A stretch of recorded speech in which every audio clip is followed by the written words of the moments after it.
Hey.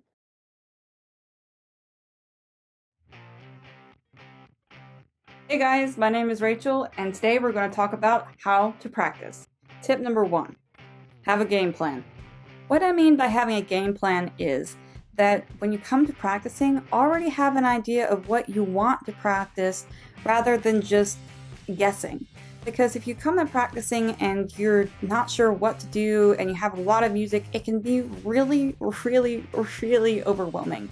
So instead of being overwhelmed and freaking out about how to practice or what to practice, already have something in mind. The hardest passages that you have to work on, or something you haven't looked at in a while that you need to pay attention to, write them out, point them out, and mark them in your music so that when you come to practice, you already have something to follow and you already know what to work on instead of trying to figure out where you are in your music.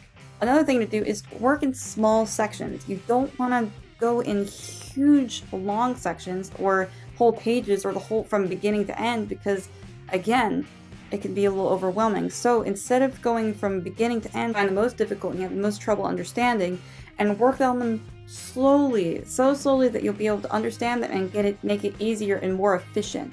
And it doesn't really matter how long that takes you. It can take you 15 minutes, it can take you a whole hour, but as long as in that hour you're getting the work done and you'll get the work done well, then who cares how long it takes you? Tip number two, find a place to practice. When finding a place to practice, you often want to find a place that's quiet and where you can focus. The work that you do is extremely difficult and extremely stressful, both mentally and emotionally, so you don't want to have any distractions going on while you're doing this work so that you can get as much work done as possible. So this can either be your bedroom, an extra room in the house, or just a place where you feel extremely at peace and you know that you can focus so that you'll get as much work done as possible. Tip number three, ask yourself questions.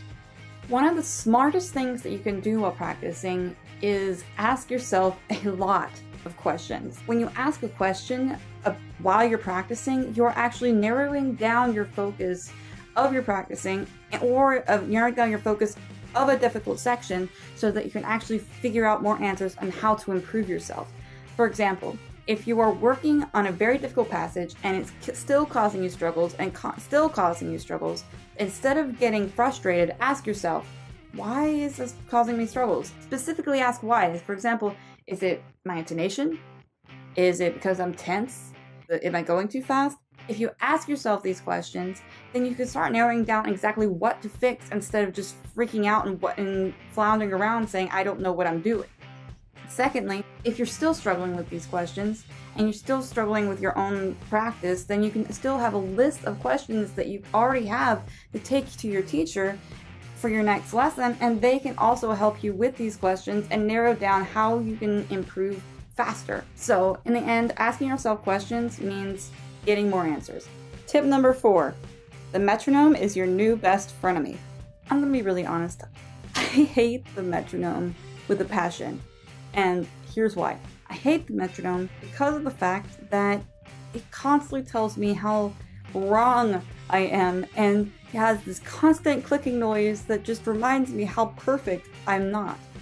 However, I also love the metronome and really appreciate the metronome because it tells me how I can improve, and it also helps me improve by showing how I need to improve. It helps me become more accurate with my timing, and it helps me to learn my music better. So yeah, I hate the metronome for showing how imperfect I am. You're going to hate the metronome for showing how imperfect you are, but you're also going to love it for showing just how good you can be.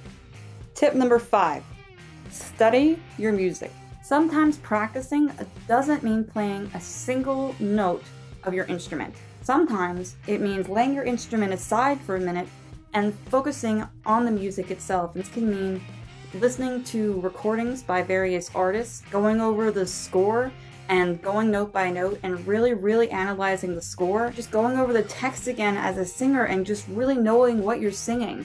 Sometimes when you focus so much on the technical aspect of performing, you don't always focus on the musical aspect of performing. Sometimes the best thing to do is remove the technicality and focus solely on the musicality so that you can get a new perspective and maybe play the piece differently than you would have thought before because you were distracted while playing. Tip number 6, practice consistently. The last point that I have for you, musician to musician, is that when it comes to practicing, you need to practice consistently. Just like when it comes to working out, you need to do consistent work in order to get consistent results. So if you only practice once a week for 30 minutes, you're only going to get the results of practicing for once a week for 30 minutes. However, if you give yourself the time, for example, an hour a day, daily, or more, then you will get the results of practicing an hour or more daily.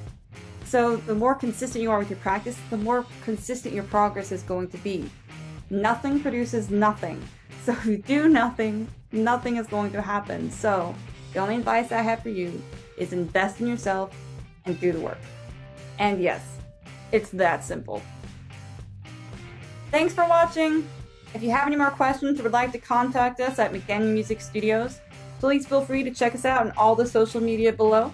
Don't forget, we also are selling t-shirts now, so make sure you buy yours today. Also reserve your spot for the upcoming October vocal performance workshop featuring Eugene Brankovianu. Thanks, and remember, believe in your voice.